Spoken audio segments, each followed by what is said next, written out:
Let's use Excel to calculate accrued interest for investment. Interest on investments are the receipts of inflows on financial instruments like bonds and government securities. It can be either received periodically or all at once the security reaches maturity. There are two functions to do this.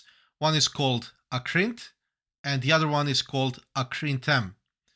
The main difference between these functions, except in the letter M, is that ACCRINT is used when accrued interest is paid periodically, and ACCRINT M is used when accrued interest is paid in a lump sum after maturity. In this video, we will check how to use ACCRINT function. If you're interested to see how to use ACCRINT M function, check out my other video on this topic. Now, let's start with the syntax of the ACCRINT function. Once you type ACCRINT, you will have the following arguments: issue, first interest, settlement, rate, par, frequency, and optional ones, basis and calculation method. The issue date is when security was issued out. First interest date is the security's first interest date.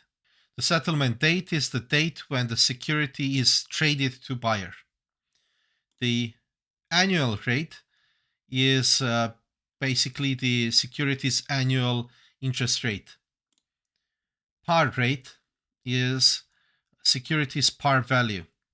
The default value is 1000 if you omit to use any value.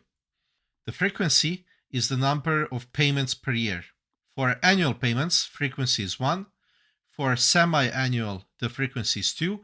And for quarterly, the frequency is 4. The next one is basis, the type of a date count for basis to use. And there are several options here.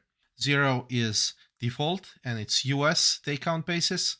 1 is actual count basis. 2 is actual over 360. 3 is actual over 365, and 4 is European, 30 over 360. And lastly, calculation method. True, a logical value that specifies the way to calculate the total accrued interest when the date of settlement is later than the date of the first interest.